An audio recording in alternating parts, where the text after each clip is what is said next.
ప్రభువును రక్షకుడగు యేసుక్రీస్తు ఘనమైన ప్రశస్తమైన నామంలో చేరి కూడి వచ్చిన మీ అందరికీ నిండు వందనాలు. అందరూ బాగున్నారా? ఒకసారి అందరూ స్తోత్రం చెప్పండి. ప్రభు మనల్ని ప్రేమించి మరొక శ్రేష్టమైన పరిశుద్ధ దినాన్ని మన కొరకు అనుగ్రహించి ఉన్నారు. మనం ఎంత స్తుతించినా ఆయనకు రుణస్థులమే. ఆయన కృపను బట్టి, ఆయన ప్రేమను బట్టి, ఆయన వాత్సల్యతను బట్టి మనం క్షేమంగా, ఆరోగ్యంగా, ఆశీర్వాద కారణంగా ఉన్నాం.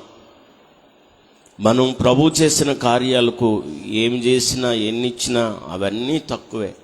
ఎందుకంటే ఆయన కొరకు మనం ప్రాణత్యాగం చేయటం లేదు. ఆయన మన కొరకు ఆయన రుధిర ధారలు కార్చాడు. ఆయన రక్తాన్ని, ఆయన పరిశుద్ధ రక్తాన్ని మన కొరకు ధారపోసి విలువ పెట్టి మనల్ని కొన్నాడు. అపవిత్రులమైన మనల్ని పవిత్రులుగా చేశాడు. ఆయన పొందిన గాయాలలో మనకు స్వస్థత ఇచ్చాడు. ఆయన పొందిన అవమానంలో మన తల పైకెత్తాడు.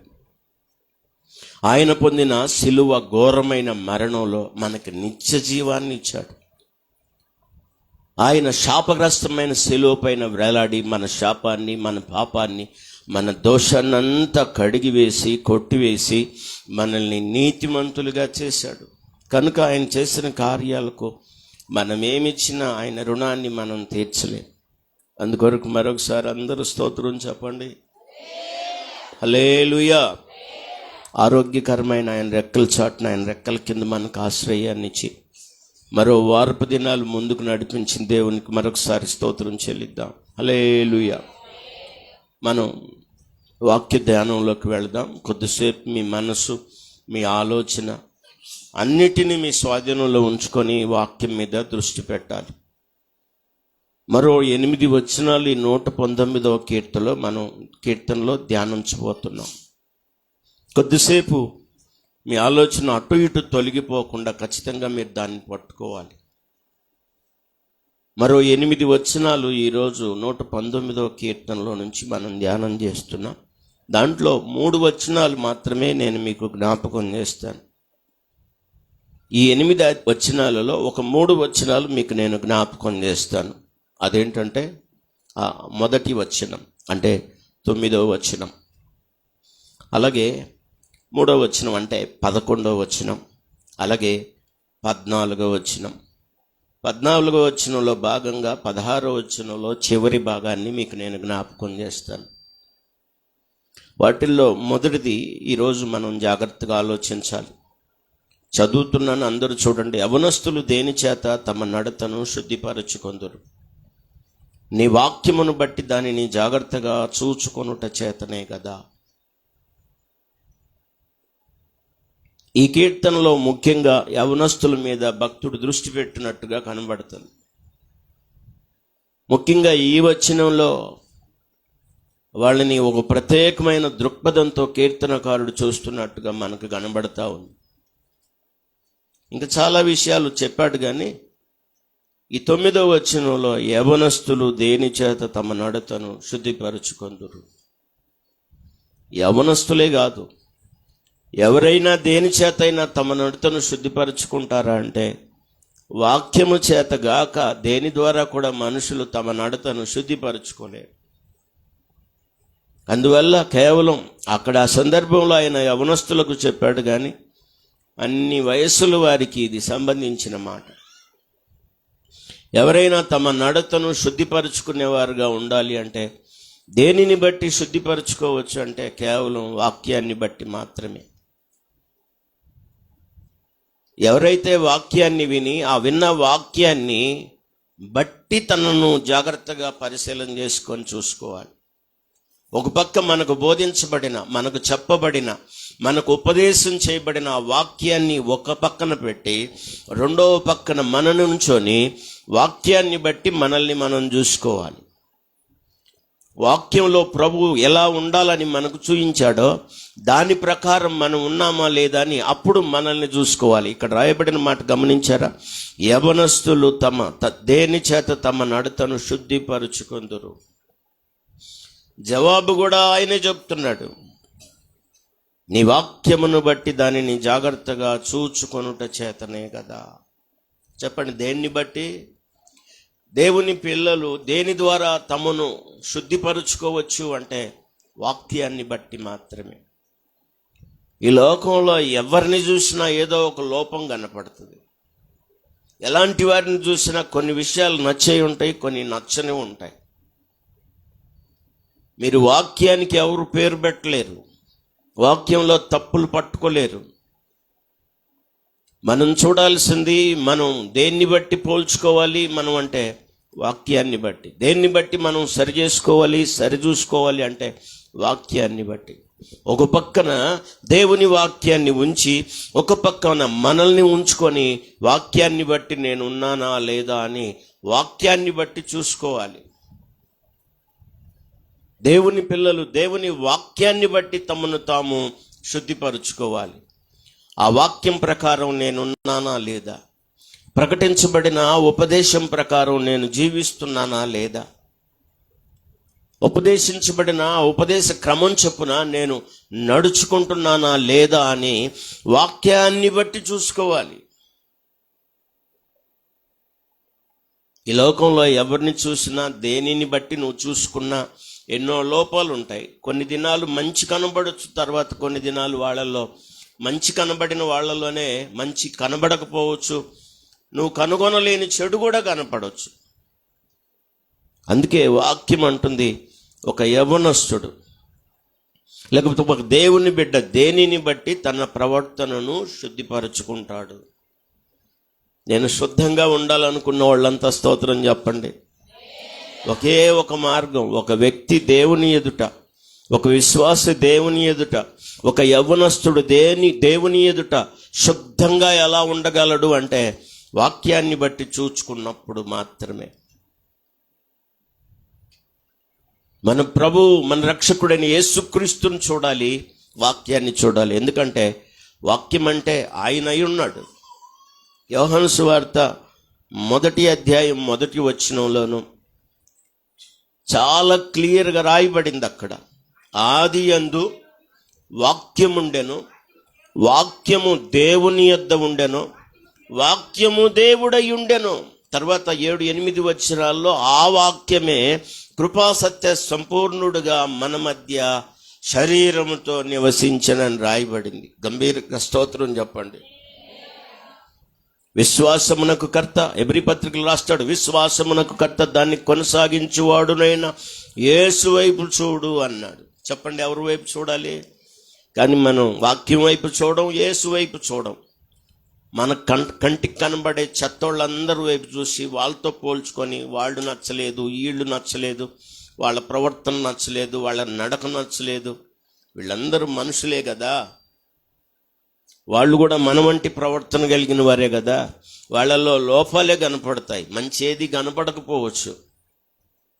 ఒకని ఎదుట వాని దృష్టికి అది సరి అయిన మార్గంగా కనబడవచ్చు, కానీ అది తుదకు మరణానికి దారి తీస్తుంది అన్నాడు భక్తుడు. మనుషుల దృష్టికి మంచిగా కనబడవచ్చు కొంతవరకు, కానీ మళ్ళా వాళ్ళల్లోనే నువ్వు అనుకోకూడని ఇంకొక కోణాన్ని కూడా చూడగలుగుతావు. కానీ దేవునిలో అలాంటి లక్షణాలు నీకు కనబడవు. ఆయన నిన్న నేడు ఏకరీతిగా ఉన్నాడు.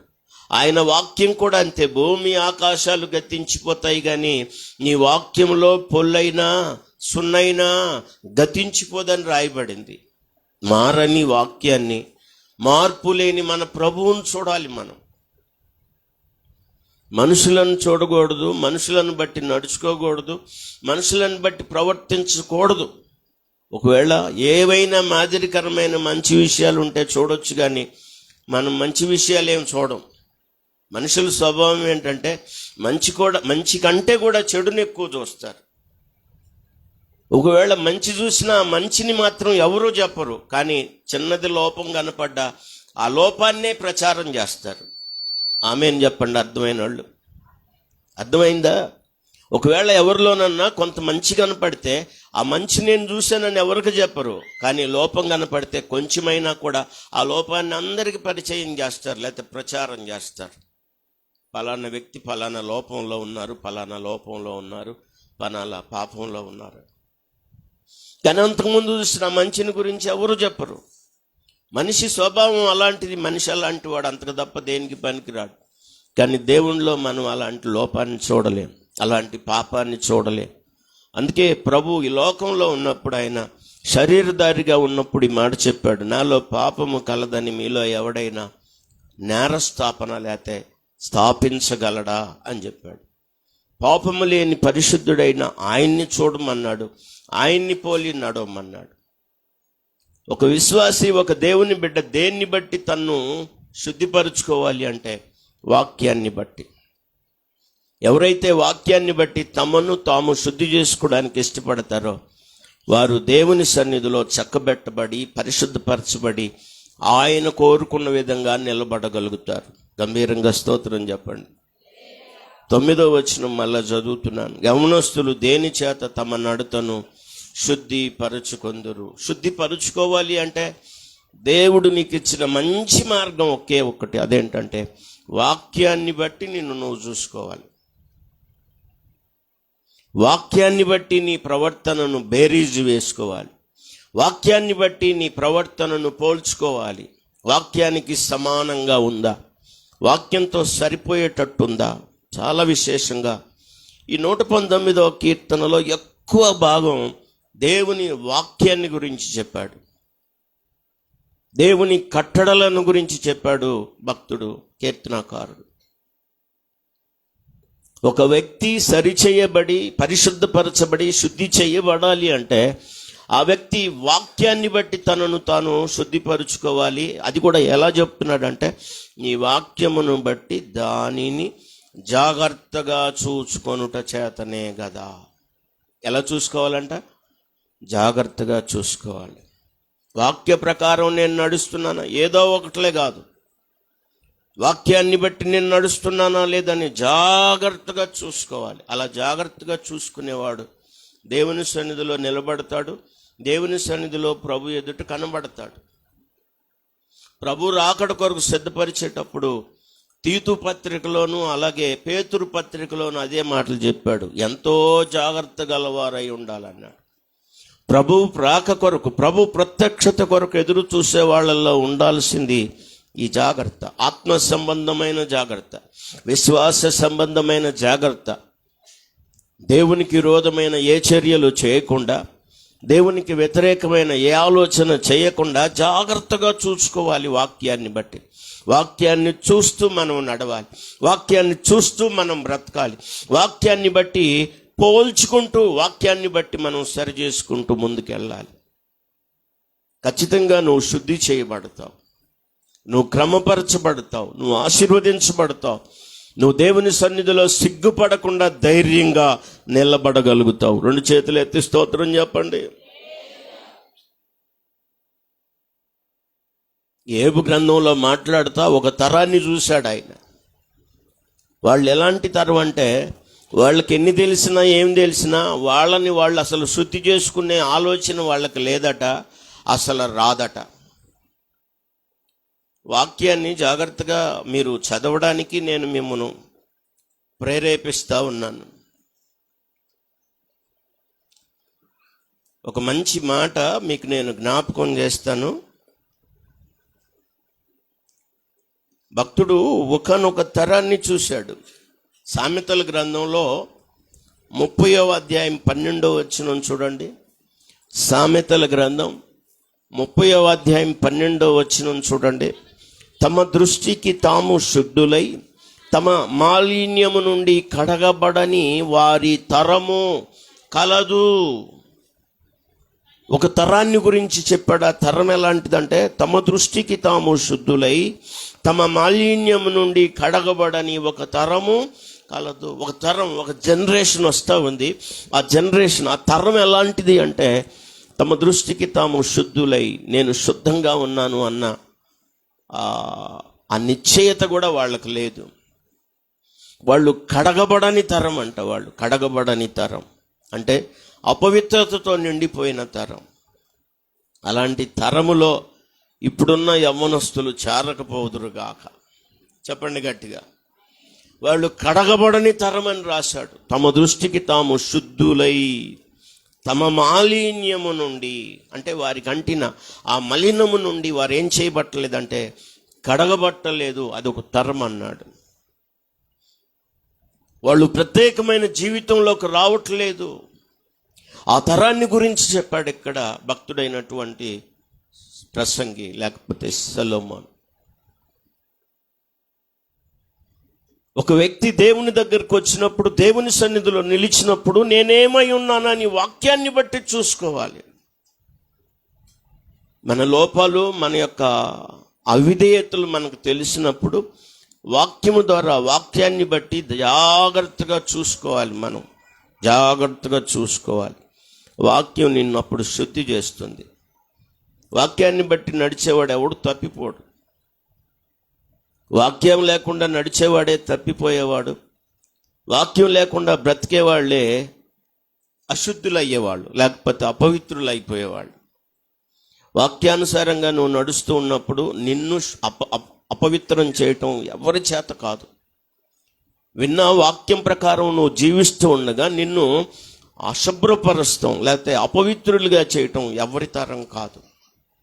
ఎందుకంటే నువ్వు దేన్ని బట్టి నడుచుకుంటున్నావు? వాక్యాన్ని బట్టి. వాక్యంలో లోపం లేదు గనుక, వాక్యంలో పాపం లేదు గనుక,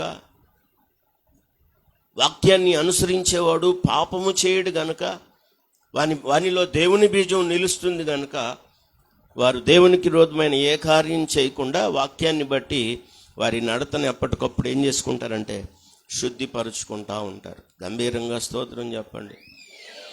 మనం ఎవరిని చూస్తున్నాం, దేన్ని బట్టి మనం ఎవరిని బట్టి నడుచుకుంటున్నాం, ఎవరితో మనల్ని పోల్చుకుంటున్నామని ఇక్కడ జాగ్రత్తగా ఆలోచించుకోవాలి. మనం చూడాల్సింది వాక్యాన్ని బట్టి మన బ్రతుకులను. రెండవది మనం చూడాల్సింది మన ప్రభువైన యేసుక్రీస్తును బట్టి మన విశ్వాస జీవితాన్ని మనం పోల్చుకొని చూసుకోవాలి. ఇంకెవరిని చూసినా ఏదో ఒక లోపాలు ఉంటాయి, ఏదో ఒక అవిధేయతలు ఉంటాయి. వారిని చూసి మనం నడిస్తే వారిలాగా పడిపోతాం, లేకపోతే వారిలాగా నిలబడతాం. కానీ ఆయన్ని బట్టి చూసేవాడు ఎప్పుడు తొట్టిల్లడు, ఆయన్ని బట్టి ప్రవర్తించేవాడు ఎప్పుడు కూడా పడిపోడు. గంభీరంగా అందరూ స్తోత్రం చెప్పండి. రెండవ మాట మీకు నేను జ్ఞాపకం చేస్తాను. బైబిల్ నుండి వాక్యం చదవగలిగిన వాళ్ళు రెండవ మాట చూడండి. 11వ వచనం, నీ ఎదుట నేను పాపము చేయకున్నట్లు నా హృదయంలో నీ వాక్యమును ఉంచుకున్నాను. ఈ మాట కూడా దానికి సంబంధించినట్టుగానే కనబడుతుంది. నీ ఎదుట నేను పాపము చేయకుండానట్లు నా హృదయంలో నీ వాక్యాన్ని ఉంచుకున్నాను. ఒక వ్యక్తిలో పాపం జరగకుండా ఉండాలి అంటే, ఆ వ్యక్తి పాపము లేని పవిత్రుడిగా ఉండాలి అంటే అతని హృదయంలో ఏముండాలంటే వాక్యం ఉండాలి. వాక్యం తప్ప మనలో అన్నీ ఉంటాయి. దేవుడు ఏది మనలో ఉండాలని కోరుతున్నాడో దాన్ని మాత్రం మనం పెట్టుకోవట్లేదు. క్రీస్తు వాక్యాన్ని మీలో సమృద్ధిగా ఉండనిమన్నాడు పౌలు గారు. దేవుని వాక్యం మనలో సమృద్ధిగా ఉండాలి. మన హృదయంలో దేవుని వాక్యం ఉండాలి. ఒకని కుండలో, ఒకని కడవలో పాలు నిండుగా ఉండగా వాని ఎముకలు పుష్టిగా ఉండనన్నాడు ఏ భక్తుడు. ఒకని కుండలో, ఒకని కడవలో పాలు నిండుగా ఉంటేనంట వాని ఎముకలు ఎలా ఉంటాయంట? పుష్టిగా ఉంటాయి. అలాగే ఏ వ్యక్తి హృదయంలో దేవుని వాక్యం నిండుగా ఉంటుందో, ఆ నిండైన హృదయంతో దేవుని వాక్యాన్ని అనుసరించి నడుచుకుంటారో వాళ్ళు పాపం చేయకుండా పరిశుద్ధంగా జీవిస్తారు. స్తోత్రం చెప్పండి గట్టిగా. భక్తుడు అంటున్నాడు, నేను పాపము చేయకుండానట్లు నా హృదయంలో, నీ ఎదుట నేను పాపము చేయకుండానట్లు నా హృదయంలో నీ వాక్యాన్ని ఉంచుకున్నాను. వాక్యం లేనప్పుడు, వాక్యాన్ని మనం తృణీకరించినప్పుడు, వాక్యానుసారంగా మనం జీవించడానికి ఇష్టపడినప్పుడు ఆటోమేటిక్గా మనలోకి పాపం వస్తుంది. ఆ పాపంలోకి మనం వెళ్ళిపోతాం. అది దేవునికి విరోధంగా మనల్ని నడిపించి దేవుని సన్నిధానానికి దూరం చేసి మనల్ని నరకపాత్రులుగా చేస్తుంది. అపవాదికి చేరువుగా తీసుకెళ్ళి మనల్ని దేవునికి దూరంగా చేసి మరి నరకపాత్రులుగా చేస్తుంది. కనుక భక్తుడు చెప్పినట్లుగా మనం పాపం చేయకుండా ఉండాలి అంటే, యవనస్తులైనా దీంట్లో అందరూ దావీదు భక్తుడు రాసిన మాటలు ఈ మాటలు. నేను పాపము చేయకుండా, నీ ఎదుట నేను పాపం చేయకుండా నా హృదయంలో వాక్యాన్ని ఉంచుకున్నా. నా హృదయంలో వాక్యం ఉందని చెప్పేవాళ్ళు ఎంతమంది ఉన్నారు? హృదయం నిండా వాక్యం ఉండాలి నీలో. దేవుని వాక్యం నీలో ఉన్నంత వరకు నువ్వు పడిపోవడానికి కానీ, నువ్వు పాపం చేయడానికి కానీ అవకాశం లేదు. యోహాను పత్రికలో గడిచిన 3 రోజుల కిందట కూడా నేను జ్ఞాపకం చేశాను. ఆజ్ఞను అతిక్రమించేవాడు పాపం చేస్తాడు, పాపం చేసేవాడు ఆజ్ఞను అతిక్రమిస్తాడని చెప్పాడు యోహాను రాసిన పత్రిక. పాపము చేయు ప్రతివాడు ఆజ్ఞను అతిక్రమించును.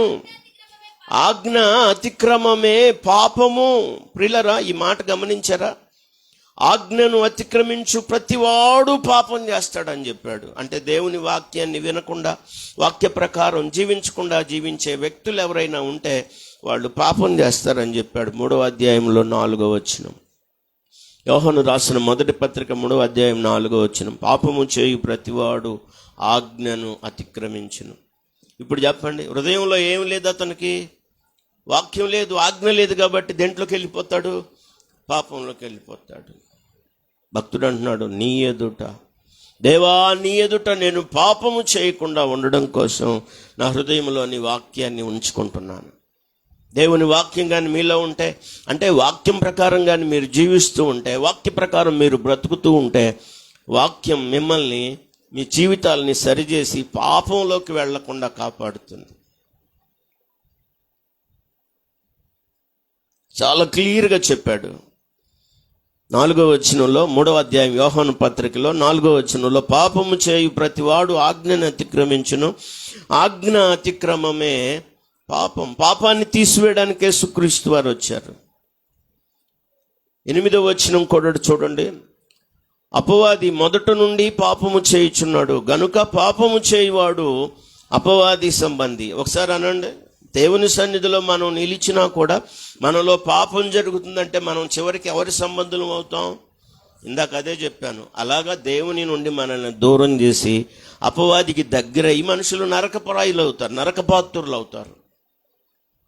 ఒకరోజు చిన్న పాపం, ఒకరోజు పెద్ద పాపం అని ఉండదు. పాపం ఏదైనా పాపమే, చిన్నదైనా పాపమే, పెద్దదైనా పాపమే. అదేముందలే అనుకునే స్వభావం నీలో ఏర్పడిన తర్వాత అది నిన్ను, నీ హృదయాన్ని కఠినపరిచి దేవునికి నిన్ను దూరం చేసి అపవాదికి చేరువుగా తీసుకెళ్తుంది. ఇక్కడ అంటున్నాడు 8వ వచనం, అపవాది మొదటి నుండి పాపము చేయుచున్నాడు గనుక పాపము చేయు ప్రతివాడు అపవాది సంబంధం. ఒకవేళ మనం పాపంలోనే జీవిస్తుంటే మనం ఎవరి సంబంధులం? మరి బాప్తిసం సంగతి ఏంటి? మరి రక్షణ సంగతి ఏంటి? ఈ ఆరాధన సంగతి ఏంటి? ఈ పాటల సంగతి ఏంటి? ఈ ప్రార్థన సంగతి ఏంటి? అంటే ఆల్రెడీ నువ్వు స్టాంప్ అయిపోయావు ఎవరి సంబంధమని. మరి ఇదంతా ఏంటి? మరి ఒకరోజు వేస్ట్ అని ముద్ర. అమ్మా, బయట కూర్చున్న వాళ్ళు పొరపాటుగా నిద్రపోవద్దు, తలకాయలు పైకి లేపి కానీ కింద కొంచెం కానీ. ఒకవేళ మీరు బలవంతంగా చూస్తున్నట్టు అనిపిస్తున్న కొంతమంది ఇక్కడ లేరు, నేను గమనిస్తూనే ఉంటాను. మీరు ఆడున్నా. హల్లెలూయా. ఓసారి చెప్పండి, స్తోత్రం చెప్పండి గట్టిగా. దేవుని వాక్యాన్ని జాగ్రత్తగా వినండి దేవుని పిల్లలు. వాక్యంలో భక్తుడు ఏం చెప్తున్నాడంటే, ప్రభువా, నేను నీ ఎదుట పాపం చేయకుండా ఉండడం కోసం ఏం చేస్తున్నానంటే నా హృదయంలో నీ వాక్యాన్ని ఉంచుకున్నాను. యేసోపుకు పాపం చేసే అవకాశం వచ్చినా యేసోపు పాపం చేయలేదు. ఎందుకంటే యేసోపు హృదయంలో దేవుని వాక్యం ఉంది, దేవుని మాటలు ఉన్నాయి, దేవుని భయం ఉంది. అక్కడ ఎవరు లేరు, పాపం చేసే అవకాశం తనకు పూర్తిగా ఉంది. ఆ యజమానుని భార్యనే అన్ని అవకాశాలు కల్పించింది. కానీ యేసోపు అంటున్నాడు, అయ్యో, దేవునికి విరోధమైన ఇంత ఘోర దుష్కార్యము చేసి దేవునికి విరోధంగా ఇంత ఘోరమైన పాపాన్ని నేను చేయలేను. అంటే ఎవరి భయం లోపలుంది? మనుషులు లేరక్కడ, యజమానుడు లేడక్కడ, పనివారు లేరక్కడ. యజమానుని భార్యనే ఈ విధంగా ప్రేరేపిస్తున్నప్పుడు అన్ని అవకాశాలు తనకు అందుబాటులో ఉన్నాయి, కానీ లోపల ఎవరి భయం ఉందంటే దేవుని భయం ఉంది యేసేపుకి. అందువల్ల చెప్తున్నాడు, దేవునికి విరోధంగా నేను ఈ ఘోరమైన పాపాన్ని కట్టుకోలేను, నేను ఆ పాపాన్ని చేయలేను, శిక్ష పడుతుందని తెలిసి తన పై వస్త్రాన్ని కూడా అక్కడ విడిచిపెట్టి పారిపోయాడు అక్కడి నుంచి. స్తోత్రం చెప్పండి. అందువల్ల సరసాలలో వేయబడినట్టుగా ఉన్నా కూడా అది అక్కడి నుంచి డైరెక్ట్గా అతన్ని ఎక్కడికి తీసుకువెళ్ళిందంటే సింహాసనం మీదకి తీసుకెళ్ళింది. గంభీరంగా స్తోత్రం చెప్పండి. ఒకరోజు దేవుడు నిన్ను హెచ్చించి గనుపరుస్తాడు. లోకానుసారంగా పాపానుసారంగా జీవించేటప్పుడు నిన్నందరూ మంచి అనుకోవచ్చేమో, కానీ దేవునికి ఇష్టంగా జీవించే వ్యక్తి లోకం చేత మనుషుల చేత తృణీకరించబడతాడు. ఆ వ్యక్తి అంతేలే, ఆ వ్యక్తి అంతేలే, ఎవరితో కలవడలే, ఎవరిని గలుపుకోడలే, అసలు మనతో ఏకీభవించరులే, మనతో కలిసి రారులే అంటే నిజంగా కలవరు దేవుని పిల్లలు. ఎవరితో పడితే వాళ్ళతో, అందరితో కలిసి జీవించరు. వాళ్ళతో ఒక ప్రత్యేకమైన జీవితం. దేవుని వాక్యం ఏది ఉందో దాని ప్రకారం నడవడమే. మనుషులు ఇష్టపడతారా ఇష్టపడరా అని ఆలోచించరు. ఫరో భార్య పొతిఫెర భార్య ఇష్టపడకపోవచ్చు, పొతిఫెరు యజమాని ఇష్టపడకపోవచ్చు, అక్కడ ఉన్న పని వాళ్ళు ఇష్టపడకపోవచ్చు. దాన్ని బట్టి అతను సరసాల్లోకి వెళ్ళొచ్చు, కానీ దేవునికి ఇష్టం ఉండాలి తాను. అందుకొరకు పాపం చేయకుండా పవిత్రంగా నిలబడ్డాడు అక్కడ. దేవుని వాక్యం మన హృదయంలో పనిచేస్తుందా? వాక్యం మనకి బోధిస్తున్నట్టుగా మనం జీవిస్తున్నామా? లేకపోతే నీలో పాపమే జరుగుతుంది. వాక్యం చెప్తుంది, ఆజ్ఞను అతిక్రమించువాడు పాపం చేస్తాడని. పాపం చేయువాడు ప్రతి వాడు కూడా అపవాది సంబంధి అని. అపవాది మొదట నుండి పాపం చేస్తున్నాడు. పాపం చేసే ప్రతివాడు అపవాది సంబంధి అన్నాడు. మనం అపవాది సంబంధులంగా ఉండడానికి దేవుడు మనల్ని పిలవలేదు. పాపము నుండి మనలను పవిత్రులుగా చేయడానికి యేసుక్రీస్తు వారి లోకానికి వచ్చి ఆయన ప్రాణత్యాగం చేసి ఆయన పవిత్ర రక్తాన్ని కార్చి ఆయన గాయపరచబడి ఆయన అవమానపరచబడి ఆయన శిలువ మరణాన్ని పొంది మనల్ని పవిత్రులుగా చేసి అంధకార సంబంధమైన బంధకాల్లో నుంచి విడిపించాడు ఆయన. గంభీరంగా స్తోత్రం చెప్పండి. ఆయన ఎదుట మనం ఎలా జీవిస్తున్నాం? వాక్యాన్ని బట్టి చూసుకుంటున్నామా? వాక్యాన్ని మన హృదయంలో ఉంచుకున్నామా? జాగ్రత్తగా మనం ఈ మెట్టులు గమనించాలి. వాక్యాన్ని బట్టి జాగ్రత్తగా చూసుకోవాలి. పాపం చేయకుండా ఉండడానికి హృదయంలోనే వాక్యాన్ని ఉంచుకోవాలి. హృదయంలో వాక్యం ఉండదు, కానీ అన్నీ ఉంటాయి అన్నమాట చాలా మందిలో. ఎవరైనా చెప్పగలరా నాలో వాక్యం ఏముంది కానీ ఇంకేం లేదని? లోకంలో చెత్తంతా హృదయాల్లో నింపుకుంటారు. దేవునికి విరోధమైన కార్యాలు జరగడానికి, దేవునికి విరోధమైన పాపం జరగడానికి అవే కారణాలు ప్రియులారా.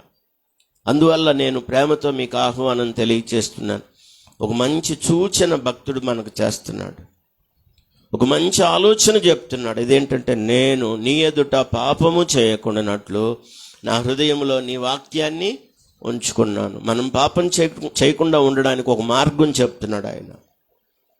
దేవుని వాక్యం నీలో ఉంటే నువ్వు పాపం చేయకుండా ఉంటావని. ఆ వాక్యం నిన్ను జాగ్రత్తగా ఉండేటట్టు, శుద్ధిపరుచుకునేటట్టు చేస్తుందని మొదటి వచనంలో, అంటే 9వ వచనంలో, ఇప్పుడు 11వ వచనంలో మాట్లాడుతున్నాడు. నా హృదయంలో వాక్యం ఉండాలనుకోవాలి. ద్వితీయోపదేశకాండంలో అన్నాడు, వాక్యం నీ కన్నుల మధ్య ఉండాలి అన్నాడు. వాక్యం నీ చేతికి సూచనగా కట్టుకోవాలన్నాడు. వాక్యం నీ ద్వారబంధం మీద ఉండాలి అన్నాడు. వాక్యం నీ గౌనుల మీద రాయాలని చెప్పాడు. అది నీ హృదయంలో ఉండాలని చెప్పాడు. స్తోత్రం చెప్పండి. గౌనుల మీద లేదు, వాకిళ్ళ మీద లేదు, హృదయంలో లేదు వాక్యం. అందుకే నిత్యం మన ద్వారా ఏం జరుగుతుందంటే పాపం జరుగుతుంది. కన్నుల నడుమ వాక్యం బాసికంలాగా ఉండాలన్నాడు. పెళ్లి కొడుక్కి పెళ్లి కూతురికి బాసికాలు కడతారు కదా, అది కదలాడుతూ ఉండగా వాళ్ళకి నిబంధన గుర్తొస్తుంది. మనకి దేవునికి మధ్య ఉన్న నిబంధన దేవుని వాక్యం. అది బాసికంలాగా కనపడాలి. చేతికి సూచనగా దారాలు కట్టుకుంటున్నారు మనోళ్ళు. ఆ దారంలాగా వాక్యం కట్టుకోవాలి మనం. ఆ వాక్యం మన మీద ఎప్పుడు పని చేస్తూ ఉండాలి. ఆ వాక్యం మన హృదయంలో ఉండాలి, మన నోట్లో ఉండాలి. చెప్పండి, ఎక్కడ ఉండాలి? నోరు తెరిస్తే నీలో నుంచి ఏం రావాలంటే వాక్యం రావాలి. పనికిమాలిన మాటలు రాకూడదు, బూతుల మాటలు రాకూడదు, సరసోక్తులు రాకూడదు, వికారపు మాటలు రాకూడదు. దాంతో నువ్వు కాలక్షేపం చేయడానికి ముందుకెళ్తే నీలో ఆటోమేటిక్గా పాపం జరుగుతుంది. అవే కారణాలు పాపం జరగడానికి. దేవుని వాక్యాన్ని ఉంచుకుంటున్నామా మన హృదయంలో? దేవుని వాక్యాన్ని బట్టి మనల్ని జాగ్రత్తగా చూసుకుంటున్నామా? అలా చూసుకుంటే శుద్ధంగా ఉంటాం, పాపం చేయకుండా పవిత్రులంగా ఉంటాం, పరలోక రాజ్యానికి హక్కుదారులం అవుతాం. 2 చేతులు ఎత్తి స్తోత్రం చెప్పండి.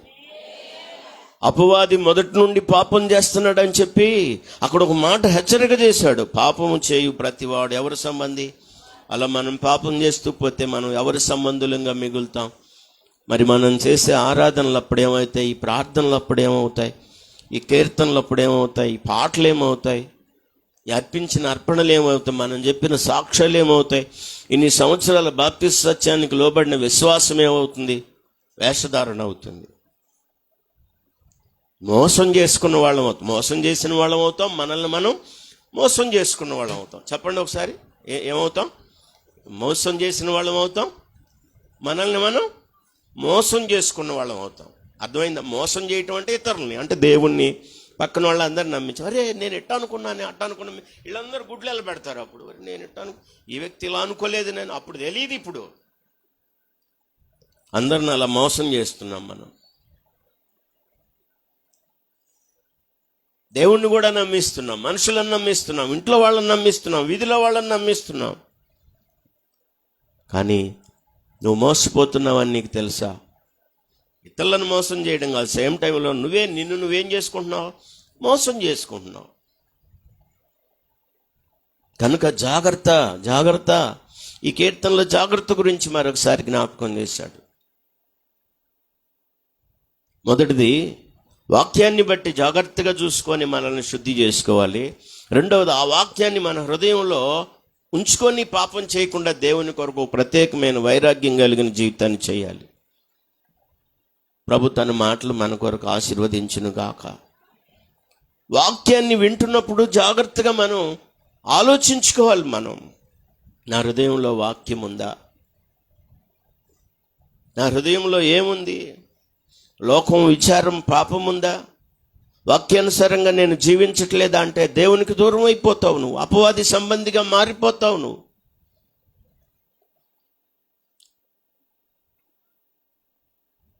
మన విశ్వాస జీవితాన్ని క్రమపరుచుకోవడానికి ప్రభు ఈరోజు మనకు ఆశీర్వాదకరమైన దినాన్ని ఇచ్చాడు. అక్కడ అన్నాడు, పాపం తీసివేయడానికే మన ప్రభు అయిన యేసుక్రీస్తు వారి లోకానికి వచ్చాడని యోహాను రాసిన మొదటి పత్రికలో 4వ అధ్యాయంలో మరొకసారి మీరు గమనిస్తే 3వ అధ్యాయంలో 5వ వచనంలో, పాపములను తీసివేయుటకు ఆయన ప్రత్యక్షమాయనని మీకు తెలియను, ఆయన యందు పాపమేమియు లేదు, ఆయన యందు నిలిచి ఉండువాడెవడును పాపము చేయడు, పాపము చేయువాడెవడును ఆయనను చూడను లేదు, ఎరగను లేదు. అనండి, పాపం చేసేవాడు పాపంలోనే జీవిస్తున్నట్లయితే వాడు దేవుణ్ణి చూసేవాడు కాదు, అసలు దేవుణ్ణి ఎరిగినవాడు కాదు. మరి ఇదంతా ఏంటి? మరి నిన్ను నువ్వు మోసం చేసుకోవడం. ఏ దేవుణ్ణి నమ్మానని చెప్తున్నావో ఆ దేవుణ్ణి మోసం చేయడం. నిన్ను నువ్వు పవిత్రంగా ఉంచుకున్నప్పుడే నువ్వు దేవునికి ఇష్టంగా జీవించి ఆయన్ని గణపరిచే వ్యక్తి అవుతావు. వాక్యం చెప్తుంది, మన పాపములను తీసివేయుటకే ఆయన ప్రత్యక్షమాయనని మీకు తెలియను. యేసుక్రీస్తు వారు 24 సంవత్సరాల క్రితం లోకానికి ఎందుకు వచ్చాడంటే మన పాపాలన్నిటినీ తీసివేయడానికి, మన పాపాన్ని రూపుమాపడానికి, మనల్ని నిర్దోషులుగా చేయడానికి, మనల్ని పవిత్రులుగా చేయడానికి, మనల్ని పవిత్రపరచడం కోసం, మనల్ని పరిశుద్ధపరచడం కోసం యేసుక్రీస్తు వారి లోకానికి వచ్చాడు. అక్కడ రాయబడింది, ఆయన యందు పాపమేమియు లేదు. జాగ్రత్తగా చూడండి 5వ వచనంలో, ఆయన యందు ఏ పాపము లేదు, ఆయన యందు నిలిచి ఉండువాడెవడును పాపము చేయడు. అంటే మన ద్వారా ఇంకా పాపం జరుగుతుందంటే మనం దేవునిలో నిలిచిలేమనే కదా, ఆయన వాక్యం మనలో లేదనే కదా. యోహాను సువార్తలో చెప్పాడు, ఎవడు నాయందు నిలిచి ఉంటాడో నేను వానియందు నిలిచి ఉంటాను. ఎవడు నాయందు బహుగా నిలిచి ఉంటాడో వాడు బహుగా ఫలిస్తాడు అన్నాడు. 2 చేతులెత్తి గంభీరంగా స్తోత్రం చెప్పండి. దేవుని యందు నిలిచి ఉండడం అంటే పాపం లేకుండా పవిత్రంగా జీవించడం. దేవునిలో జీవించడం అంటే దేవుని వాక్యాన్ని మనలో ఉంచుకొని వాక్యాన్ని బట్టి మనల్ని మనం శుద్ధి చేసుకోవడం. ఇంకా చెప్పాడు ఆయన 6వ వచనం, ఆయన యందు నిలిచి ఉండువాడు ఎవడును పాపము చేయడు, పాపం చేయువాడెవడును ఆయనను చూడలేదు ఎరగలేదు. అనండి, ఆయనను చూడలేదు. ఎవరిలో పాపం ఉంటే వాళ్ళు దేవుని చూడలేరు. దేవుని ఎరిగిన వారు కూడా వాళ్ళు కాదు. నువ్వు దేవుని గురించి ఎన్ని సంగతులు చెప్పినా ఇవన్నీ ఒట్టి మాటలు అవుతాయి. నువ్వు దేవుణ్ణి ఎరిగిన వ్యక్తివి అసలు కానే కావు. దేవుణ్ణి తెలుసుకున్న వ్యక్తివని నువ్వు అనుకుంటున్నావు, చెప్పుకుంటున్నావు, దాన్ని కానే కాదని వాక్యం చెప్తుంది. దేవుణ్ణి తెలిసిన వారంగా, దేవుణ్ణి ఎరిగిన వారంగా మనం ఉంటే, దేవుణ్ణి చూసే అనుభవంలో మనం రావాలి అంటే పాపానికి దూరంగా ఉండాలి. పాపం చేయకుండా మన కోసం దేవుడిచ్చిన వాక్యాన్ని మన హృదయంలో ఉంచుకోవాలి. అలా ఉంచుకుందుముగాక. హల్లెలూయా. 9వ వచనంలో కూడా ఏం రాయబడిందో వాక్యాన్ని చూడండి. దేవుని మూలముగా పుట్టిన వానిలో దేవుని బీజము నిలుచును గనుక వాడు పాపము చెయ్యడు. దేవుని బీజం అంటే దేవుని వాక్యం. దేవుని వాక్యం ఎవరిలో అయితే ఉంటుందో, దేవుని వాక్యం ఎవరిలో అయితే నిలిచి ఉంటుందో వాడు పాపము చేయడు. ఎందుకంటే దేవుని బీజము వానిలో నిలుచును గనుక వాడు పాపము చేయడు. వాడు దేవుని మూలముగా పుట్టినవాడు గనుక పాపము చేయ జాలడు. 10వ వచనంలో క్లారిటీ చెప్పాడు. దీనిని బట్టి దేన్ని బట్టి? పాపం చేస్తున్న దాన్ని బట్టి, పాపం చేయకుండా పవిత్రంగా జీవిస్తున్న దాన్ని బట్టి దేవుని పిల్లలు ఎవరో, అపవాది పిల్లలు ఎవరో తేటపడును. అనండి, ఏం పడుతుందంట? ఎప్పుడు తేట పడుతుంది? పాపంలో జీవించేవాళ్ళు అపవాది సంబంధులని, వాక్యానుసారంగా జీవించేవాళ్ళు దేవుని పిల్లలని తేట పడుతుందంట. దేవుని వాక్యానుసారంగా హృదయంలో వాక్యాన్ని ఉంచుకొని నీ ప్రవర్తన ఎప్పటికప్పుడు శుద్ధిపరుచుకుంటూ జీవిస్తుంటే దేవుని పిల్లలని డిక్లేర్ అవుతుంది.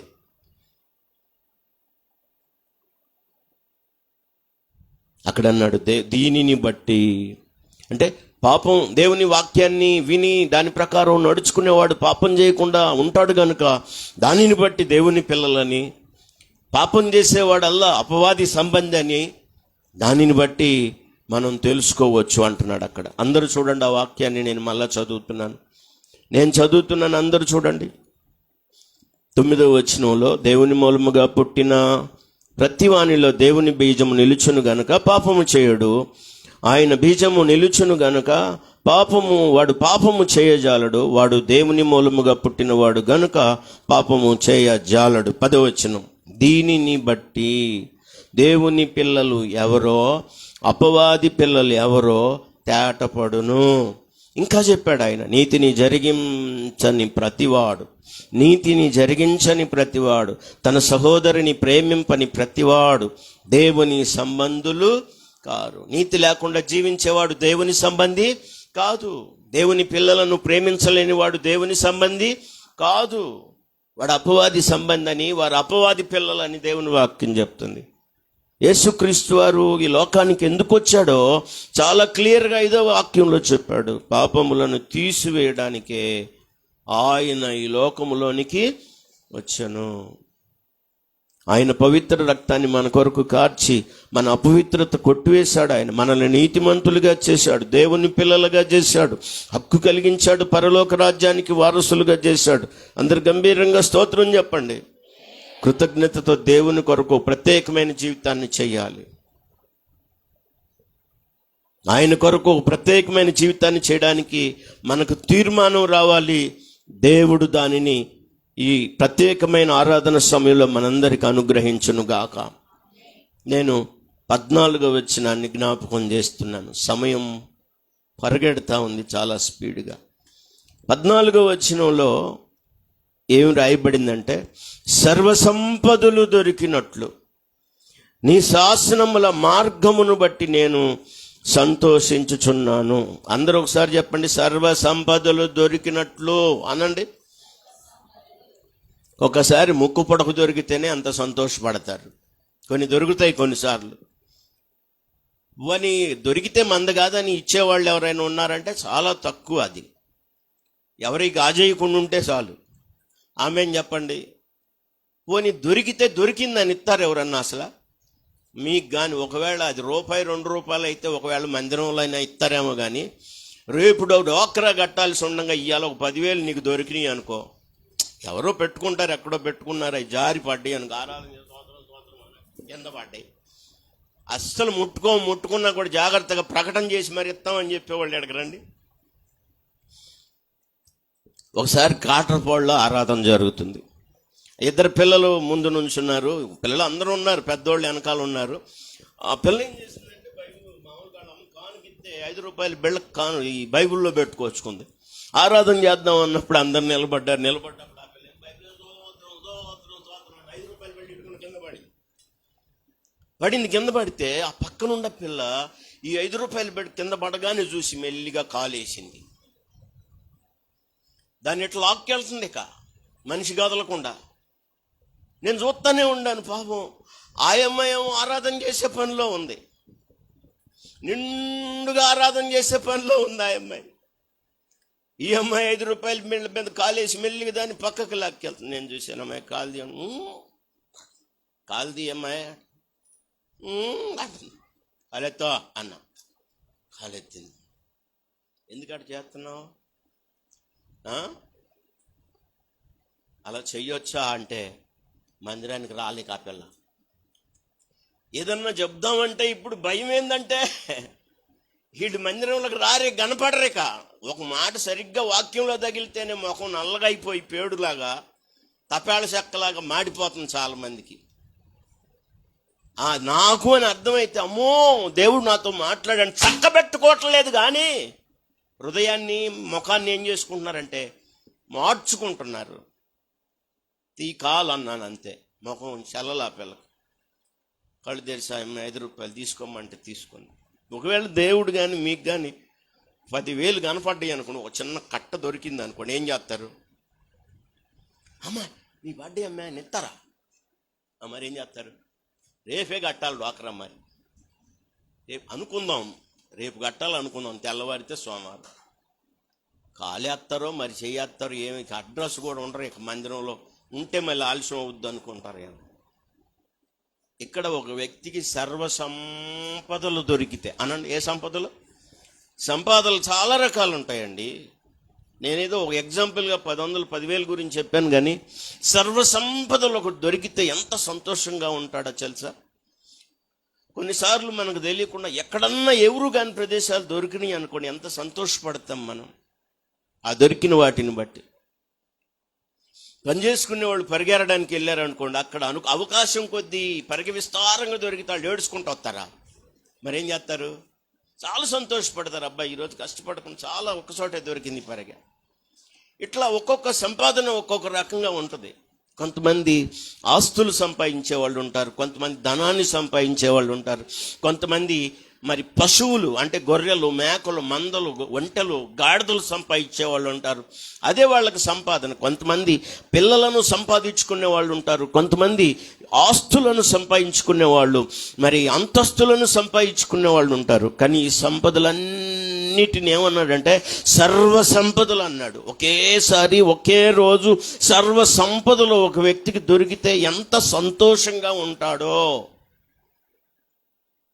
నీ శాసనములు నాకు దొరికినప్పుడు నాకు అంత సంతోషంగా ఉందన్నాడు. స్తోత్రం చెప్పండి.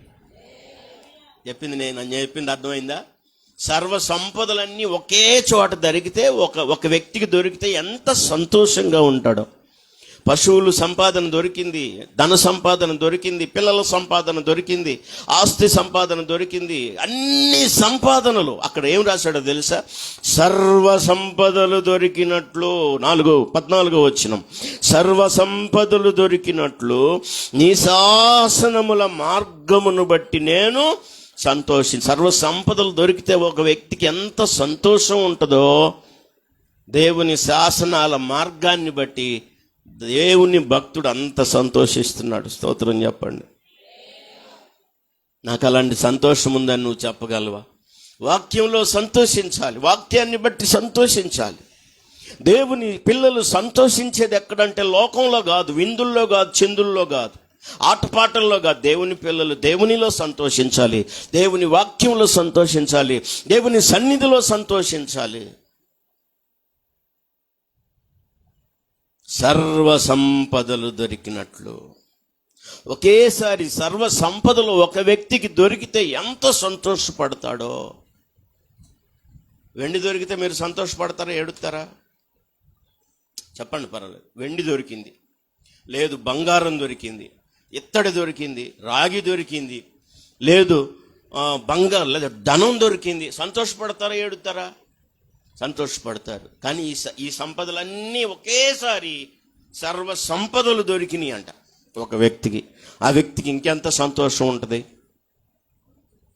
అలాగా నీ శాసనాలను బట్టి నేను సంతోషిస్తున్నాను. సర్వ సంపదలు ఒక పక్క పెడితే, దేవుని శాసనాలను ఒక పక్క పెడితే, ఈ రెండిట్లో దేనితో సంతోషిస్తావు? దేన్ని బట్టి సంతోషిస్తావు అయ్యా అని దావీదును అడిగితే, కీర్తనకారుడు అడిగితే ఆయన ఏం చెప్తాడంటే, నీ శాసనాలను బట్టి నేను సంతోషపడతానని. చెప్పండి, సర్వ సంపదలు ఎక్కువ, శాసనాలు ఎక్కువ? అబద్ధాలు చెప్తే సర్వ సంపదలే ఎక్కువ అని చెప్పాలి. కానీ ఒక పక్క సర్వ సంపదలు పక్కన పెట్టి శాసనాలు, ఈ శాసనాలు తీసుకొచ్చి ఇక్కడ పెట్టి, ఇది ఎక్కువ సంతోషం. ఇక్కడ అన్ని కుప్ప ఉంది, డబ్బు కుప్ప ఉంది, బంగారం కుప్ప ఉంది, ఇత్తడి కుప్ప ఉంది, వెండి కుప్ప ఉంది, మనుషులు కుప్ప ఉంది, అన్ని కుప్ప ఉన్నాయి. సర్వ సంపదలు దొరికినాయి అనుకో. అయ్యా పిల్లలేనండి, ఈ రెండిట్లో దేన్ని బట్టి సంతోషిస్తారు? బంగారాన్ని బట్టి, వెండిని బట్టి. సర్వ సంపదలన్నీ ఒక దగ్గర దొరికితే ఎంత సంతోషపడతాడో. కీర్తనకారుడు అంటున్నాడు, నీ శాసనములను బట్టి నాకు అంత సంతోషం కలుగుతుంది అంటున్నాడు. హల్లెలూయా. దేవుని వాక్యం దేనితో పోల్చడానికి వెళ్ళినంత సంతోషాన్ని దేవుని పిల్లలకి ఇస్తుంది. ఆ సంతోషాన్ని మనం అనుభవించాలి దేవుని సన్నిధిలో. దేవుని వాక్యంలో నువ్వు సంతోషించలేకపోతే దేవుని పిల్లలు లోకానుసారంగా సంతోషించాలని కోరుకుంటారు. వాక్యాన్ని చూడండి, ఎంత చక్కగా రాశాడు. 14, సర్వ సంపదలు దొరికినట్లు నీ శాసనముల మార్గమును బట్టి నేను ఒక పక్క సర్వ సంపదలన్నీ పెట్టి, ఇంకొక పక్క ఆయన శాసనాలను పెడితే, ఆ శాసనాల మార్గం ఉంది. ఆ మార్గాన్ని బట్టి భక్తుడు ఏం చేస్తున్నాడంటే సంతోషపడుతున్నాడు. వాక్యం సర్వ సంపదల కంటే ఆయన శాసనాల మార్గం, ఆయన దేవుడు మనకిచ్చిన శాసనాల మార్గం చాలా విలువైంది, ఘనమైంది, ఆశీర్వాదకరమైంది. సర్వ సంపదల కంటే శ్రేష్టమైన సంతోషాన్ని ఆ మార్గంలో నడిచేవాడు పొందుకుంటాడు. వానికి డబ్బు లేకపోవచ్చు, వెండి లేకపోవచ్చు, బంగారం లేకపోవచ్చు, ఆస్తులు ఐశ్వర్యాలు లేకపోవచ్చు, కానీ దేవుని శాసనాలను బట్టి సంతోషిస్తాడు. దేవుని వాక్యాన్ని బట్టి సంతోషిస్తాడు. ఆ వాక్యంలోనే ఆనందపడతాడు, ఆ వాక్యంలోనే అతిశయపడతాడు. దేవుని పిల్లలకి ఈ సంతోష హృదయం కలుగునుగాక, దానిని దేవుని పిల్లలు పొందుదురుగాక. ఒకడు సర్వ సంపదలు దొరికితే ఎంత సంతోషపడతాడో, దేవుడిచ్చిన ఆయన శాసనాలను బట్టి, ఆయన శాసనాల మార్గమును బట్టి నేను సంతోషపడుతున్నాను. దేవుడిచ్చిన ఆ శాసనాల మార్గంలో, ఆ వాక్యపు అడుగుజాడల్లో మనం సంతోషించుదుముగాక. 16లో చివరి మాట జ్ఞాపకం చేస్తానన్నాను, అది నేను చదివి విడిచిపెడతాను. అక్కడేం రాయబడిందంటే, నీ వాక్యమును నేను మరువక యుందును. ఒకసారి అందరూ చెప్పండి, ఈ వాక్యమును నేను. దేవుని వాక్యం ఎంత విన్నామో అనేది ముఖ్యం కాదు, ఎంత విన్నామో అంత మరవకుండా మనం ఏం చేయాలంటే జాగ్రత్తగా ఉండాలి. మళ్ళీ చదవండి ఆ వాక్యాన్ని, నీ వాక్యమును నేను మరువక యుందును. అందరు చెప్పండి, ఏ మరువక ఉంటానంటున్నాడు? దేవుని వాక్యం వినడం ముఖ్యం కాదు, దాన్ని మరిచిపోకుండా ఉండాలి. వాక్యాన్ని మరిచిపోకుండా ఉండాలి. అందుకని హెబ్రీ పత్రికలో అంటాడు, మనం వినిన సంగతులు విడిచిపెట్టి కొట్టుకొని పోకుండానట్లు మరి విశేష జాగ్రత్త గలవారమై ఉందుము అంటాడు. మనం వాక్యాన్ని విని వాక్యాన్ని మరిచిపోకుండా చూసుకోవాలి. హెబ్రీ పత్రిక 2వ అధ్యాయం 1వ వచనం, కావున మనం వినిన సంగతులను విడిచిపెట్టి కొట్టుకొని పోకుండానట్లు వాటి యందు మరి విశేష జాగ్రత్త కలిగి ఉందుము. యాకోబు రాసిన పత్రిక దయచేసి మొదటి అధ్యాయంలో 20 దయచేసి 5వ వచనం చూడండి. అయితే స్వాతంత్ర్యమునిచ్చు సంపూర్ణమైన నియమములో తేరి చూచి నిలకడగా ఉండువాడెవడో వాడు విని మరుచువాడు కాక. ఇది మనకు కావాల్సింది. వాడు విని మరుచువాడు కాక మరేం చేస్తాడు? క్రియను చేయువాడయ్యుండి తన క్రియలో ధన్యుడా. వాక్యాన్ని విన్నామా? విన్న తర్వాత విని ఏం చేయకూడదు? మరిచిపోకూడదు. మందిరం బయటికి వెళ్ళక తల్లిగా దులుపుకునే పని చేయకూడదు. వాక్యాన్ని విన్న తర్వాత వాక్యాన్ని మరువకై ఉండాలి. కీర్తనకారుడు అంటున్నాడు, నీ వాక్యములను నేను మరువక ఎందును. విన్న వాక్యాన్ని మరిచిపోవాక, ఎందుకంటే నిన్ను శుద్ధి చేసేది అదే. విన్న వాక్యాన్ని మరిచిపోవాక, ఎందుకంటే నిన్ను పాపం చేయకుండా కాపాడేది అదే. వాక్యాన్ని మరిచిపోవాక, ఎందుకంటే ప్రభు ఎదుట నిన్ను నిర్దోషిగా నిలబెట్టేది ఆ వాక్యమే. దేవుడు తన మాటలు మన కొరకు ఆశీర్వదించునుగాక. ఆ వాక్యాన్ని మనం మరొక ఎప్పుడైతే ఉంటామో, ఆ వాక్యాన్ని మన హృదయంలో ఎప్పుడైతే ఉంచుకుంటామో, ఆ వాక్యాన్ని బట్టి మనల్ని ఎప్పుడైతే మనం శుద్ధి చేసుకుంటూ ఉంటామో, ఆ వాక్యమే దేవుని ఎదుట మనల్ని సిగ్గుపడకుండా నిలబెడుతుంది, పరలోక రాజ్యానికి వారసులుగా చేస్తుంది. దేవుడు తన మాటలు మన కొరకు బహుగా ఆశీర్వదించునుగాక. ప్రార్థన చేసుకుందాం. కృపాసత్య సంపూర్ణుడు అయిన మా ప్రియ పరమ తండ్రి, మీ ఘనమైన ప్రశస్తమైన నామానికి వందనాలు, స్తోత్రాలు. మా ప్రభు, మీ ప్రియకుమారుడైన మా రక్షకుడైన యేసుక్రీస్తు ద్వారా మా పాపాన్ని తీసివేసి మమ్మలను పవిత్రులుగా చేశారు, నీతిమంతులుగా చేశారు. పరిశుద్ధపరిచి నిత్యరాజ్యం కొరకు ఆయుత్తపరుస్తున్నందుకు స్తోత్రములు చెల్లిస్తున్నా.